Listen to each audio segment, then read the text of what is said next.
बच्चों की गर्मियों की छुट्टी लगे अभी 2 दिन ही हुए थे। सुबह सुबह पापा का कॉल आ गया। बोले बेटा कब आओगी। मैंने अपने मन से बोल दिया पापा कुछ पक्का नहीं है, ऋषि टूर पर गए हैं, उनके आने के बाद ही देखती हूँ। पापा की आवाज निवासी हो गई। बोलो बेटा तुम्हारी माँ नहीं है तो क्या हुआ, तुम्हारा मायका तो है और मैं तो हूँ। ऋषि से बात करो और जल्दी आ जाओ जी। पापा के आगे कुछ बोल ही नहीं पाए। जब तक माँ थी उससे रोज फोन पर ढेरों बातें करते थे। साल में एक बार गर्मी की छुट्टियों में मैं पूरे 10 दिन के लिए मायके जाती थी। वो सुख किसी जन्नत से कम नहीं होता था। बच्चों से ज्यादा मुझे गर्मियों की छुट्टी का इंतजार रहता था, पर जब से मान गई मेरा मायके जाने का मन ही नहीं करता। ऐसा लगता जैसे मेरा मायका ही खत्म हो गया। एक सूनापन खालीपन सा मेरी जिंदगी में भर गया था। पापा एकदम शांत स्वभाव के थे और कम बोलते थे, पर सबकी जरूरत का पूरा ध्यान रखते थे। ऐसा नहीं कि मैं पापा को प्यार नहीं करते थे, और बचपन से मैं माँ से ज्यादा करीब थी क्योंकि वह मेरे दिल के सबसे करीब थी।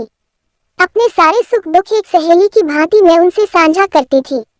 आज सुबह सुबह पापा का कॉल आया। तूने मना नहीं कर पाए। पापा का दिल रखने के लिए ऋषि से बोलकर अगले ही हफ्ते के टिकट करवा लिए और पहुंच गई। मायके जैसे ही दरवाजे पहुंची माँ याद आ गई। ऐसा लगा जैसे वह अभी बाहर निकलकर मुझे गले लगा लेंगे। सोचकर आंखें भर आई, किंतु आज माँ की जगह पापा बाहें फैलाए मेरा इंतजार कर रहे थे। सालों बाद पापा को गले लगाकर खूब रोए। पापा ने अपने आंसू छुपाते हुए प्यार से मेरे सिर पर हाथ फेरा तो दिल थोड़ा हल्का हो गया। बहुत दिन बाद पापा को देखा, कमजोर लग रहे थे। वैसे तो भाई भाभी और पापा सभी मेरा बहुत ध्यान रख रहे थे। बच्चे तो अपने खेल और मस्ती में व्यस्त हो गए थे, पर ना जाने क्यों मेरी नजरें हर पल जैसे माँ को ही ढूंढते थे। आज भी पापा पहले की तरह रोज खाने के बाद मेरी पसंदीदा मटका कुल्फी लाना नहीं भूलते थे। भाई भी बच्चों को कभी पार्क, कभी चिड़ियाघर तो कभी बाजार घुमाने ले जाता था। भाभी भी रोज मुझसे पूछकर ही मेरी पसंद का खाना बनाती। सब कुछ पहले की तरह ही था, बस माँ नहीं थी। इस बार मायके में मेरा दिल नहीं लग रहा था। माँ की कमी मुझे बहुत खल रही थी। ऋषि को कॉल करके मैंने 2 दिन बाद का टिकट करवा लिया। सबने मुझे रोकने की बहुत कोशिश की, पर मैं नहीं मानी। देखते ही देखते मेरी जाने का समय आ गया। आज शाम की ट्रेन से मेरी घर बात की थी। मैंने सामान पैक करके रख लिया था, बस पापा का इंतजार कर रही थी। पापा ना जाने सुबह से बिना बताए कहाँ चले गए थे। उनका मोबाइल भी नहीं लग रहा था। मन घबरा रहा था, बिना बताए आखिर गए कहाँ। इधर मेरी ट्रेन का समय भी होता जा रहा था। समझ नहीं आ रहा था कि क्या करूं। तभी पापा का कॉल आया। बोले गुड़िया तुम लोग स्टेशन पहुंच जाओ। मैं सीधे वही पहुंच रहा हूँ। हम लोग स्टेशन पहुंच गए। ट्रेन सही समय पर थी। पापा स्टेशन पर हमारा इंतजार कर रहे थे। उनके हाथ में एक बॉक्स था।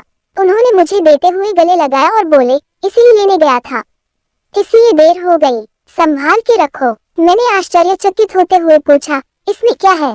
पापा की आंखें भर आई। अपने आंसू पोंछते हुए बोले तुम्हारी माँ का प्यार कुछ समझती तभी ट्रेन आ गए।